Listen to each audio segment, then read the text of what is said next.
So you want to learn how to curve the ball. Well, in this episode, I'm gonna give you a step-by-step tutorial on how to hit those bending free kicks. Generally speaking, hurling the ball with the inside of your foot is one of the most common and popular shooting techniques in football. As compared to other techniques like knuckleballs, it's relatively easy to learn and very consistent in game situations. But don't get it twisted, it takes a lot of practice, so if you're expecting to miraculously learn this technique overnight without putting in thousands of hours of hard work, this is not the video for you. But for those of you out there prepared to put in the work, stick around and let's start from the beginning. And you want to start with a proper run up to the ball, which means having a bit of an angle to the ball. Imagine that the camera is the goal. I would probably approach the ball from an angle somewhat like this. People who tend to go for a more straight run up usually go for a knuckleball or just a pure power strike, but that's not what we're working with today. Also, I've seen tons and tons of tutorials where people give you exact steps. Take 5 big steps back, 2 to the side, and you're good to go. Honestly, it doesn't matter how many steps you take back. Once you get into the technique a little bit more, you will find out the distance and the exact angle that works out for you, because the only thing that really matters here is that you have an angle to the ball. This will help you shooting the ball in the right way that will put some curve on the ball. So, which part of your foot should you use to strike the ball? Basically, you want to kick the ball with the instep area right around here. It's basically the area between your toes and the very inside of your foot. Now, a lot of people shoot their curling free kicks or try to shoot their curling free kicks with the inside of your foot that you use for passing, and that will not generate enough power for the ball to go over the wall into the top pins. So when you're about to make your initial contact with the ball, make sure that your ankle is locked and your toes are pointing upwards. You want to point your toes upwards like this to make sure that the ball not only gets a beautiful side spin, but also a little bit of top spin. This will make sure that the ball actually goes over the wall and dips beautifully into the top corner. And you want to strike the ball somewhere around this area, the lower half, slightly on the side, to actually give the ball that curling movement we are looking for. 2 other things worth mentioning. Make sure that the whole movement starts from your hip. Just like this. You want to have some nice momentum when you approach and shoot the ball. Nobody has ever shot a nice free kick just by swinging their leg and having their hip not working together with them. You can see from this is never gonna work out. What you want to do instead is approach the ball from a nice angle and have your entire hip moving and creating some nice momentum. Also, your non-kicking foot, your standing foot, has a very interesting role in this technique. Normally when you pass the ball, let's say the camera is you, I'm trying to pass the ball directly to you. You are used to having your non-kicking foot pointing directly towards your target. But in this case, I'm actually gonna have my standing foot pointing slightly away from my target. Why is that? Because with this technique, we are trying to generate side spin. So I'm actually trying to aim somewhere over there and hope that the curve is gonna kick in and the ball is gonna actually end up directly towards your target. Now, the last piece of the puzzle is the follow through. What happens after the short moment your foot is actually in contact with the ball? And here we basically have 2 schools of thought. We have the people who just let their entire leg swing freely like this, and then we have guys like myself who tend to stop their follow through a little bit quicker. My planting foot actually makes a pretty funny looking movement.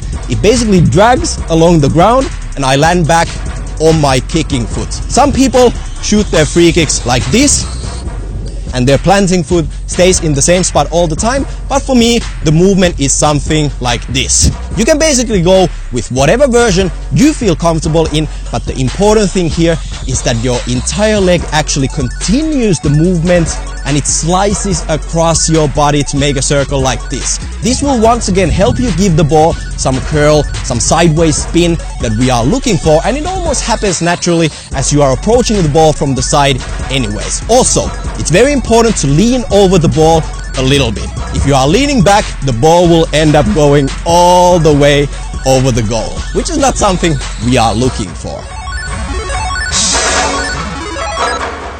And that's pretty much it for the basics. Next up, I wanted to give you some extra tips, and my tip number 1 is to practice your free kicks shooting against the wall. This is a great thing to do because obviously when you kick the ball towards the wall, it will always come back to you. And this is great because you can actually get more repetitions in less amount of time, which is crucial because repetition is everything when you're practicing your free kicks. It's not gonna help you out knowing in your head how to shoot free kicks. No, you need to repeat the same movements thousands after thousands of times. And shooting against the wall is a great tool for that, especially if you only have one ball with you when you're going to the pitch. Another great tip is to analyze how professional footballers are taking their curling free kicks. The internet and YouTube is packed with free kick goals from the world's best footballers. So use all that free information to analyze and see how other people are doing it. Also, the next point might sound a little bit weird, but try filming your own free kicks. And when you get home, analyze the shots that were good and the ones that were bad. Normally, you can spot the difference immediately.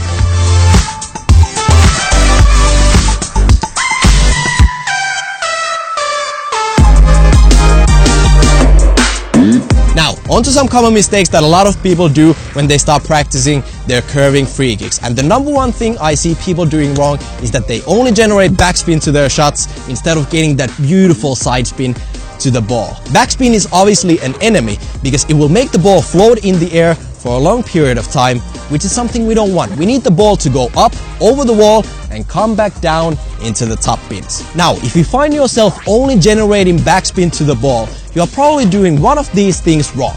Number one, your toes are not pointing upwards and you are shooting the ball too much with your toes like this. You need to have your toes pointing upwards for the ball to have a nice side and top spin as well. Number two, follow through, and especially not following through at all. Trust me, I see so many people following through their free kicks like this.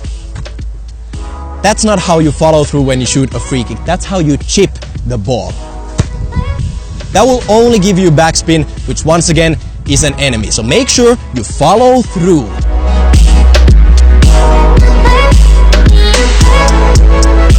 So, let's summarize a little bit. Make sure you have enough angle on your run-up.